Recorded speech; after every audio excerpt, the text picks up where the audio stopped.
देखिए, संसदीय परंपरा, कानून, रूल्स, प्रैक्टिस, प्रोसीजर ये बताते हैं कि जब भी अविश्वास प्रस्ताव यानी कि नो कॉन्फिडेंस मोशन लोकसभा में जमा कराया जाता है और उसको स्वीकृति मिल जाती है माननीय सभापति द्वारा, माननीय स्पीकर द्वारा, तो कोई भी लेजिस्लेटिव बिजनेस यानी कि कोई भी विधेयक या बिल सदन के भीतर नहीं लाया जाता, उस पर मतदान नहीं किया जाता जब तक नो कॉन्फिडेंस मोशन का फैसला नहीं हो जाता।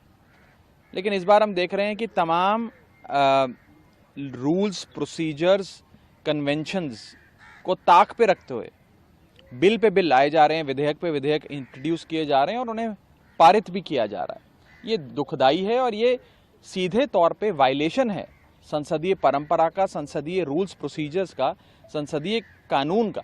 और मेरी अपील रहेगी केंद्र सरकार से और सभापति जी से कि कृपया कर जब तक नो कॉन्फिडेंस मोशन का फैसला नहीं हो जाता, उस पर बहस, चर्चा और मतदान नहीं हो जाता, तब तक कोई लेजिस्लेटिव बिजनेस ट्रांजैक्ट नहीं होना चाहिए लोकसभा में। सर, विपक्षी गुट मणिपुर अपने सांसदों को भेज रहा है, क्या उद्देश्य है इसका?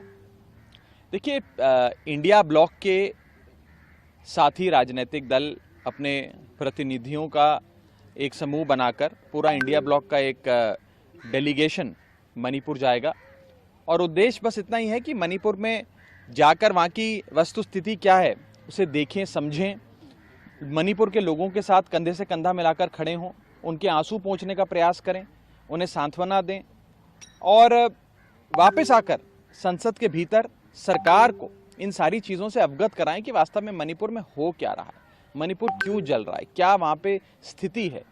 जो खबरें आ रही हैं वो तो ये बताती हैं और यहाँ तक कि मणिपुर के अपने बीजेपी द्वारा अपॉइंटेड गवर्नर, वहाँ के बीजेपी के एमएलएज, वहाँ पे जो भारतीय जनता पार्टी के अपने पदाधिकारी हैं, वो ही चीख चीख कर कह रहे हैं कि मणिपुर जल रहा है, हज़ारों लोग बेघर हो गए, न जाने कितने लोगों की जानें चली गई, crimes against women, crimes against humanity चरम पर हैं।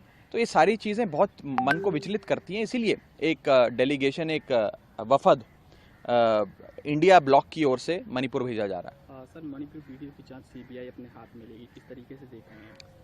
देखिए, जैसे अंग्रेजी में कहते हैं ना, टू लिटिल टू लेट।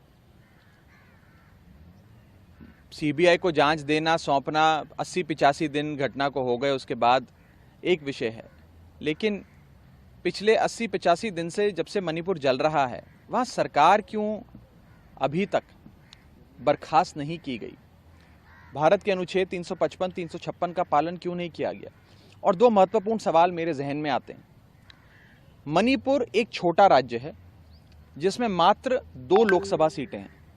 अगर मणिपुर 2 लोकसभा सीटों वाला राज्य नहीं होता, लेकिन उत्तर प्रदेश जैसा 80 लोकसभा सीटों वाला बड़ा राज्य होता, या बिहार जैसा 40 सीटों वाला बड़ा राज्य होता, तो क्या अभी तक मणिपुर की सुध लेने के लिए केंद्र सरकार का कोई मंत्री या प्रधानमंत्री जी खुद नहीं गए होते?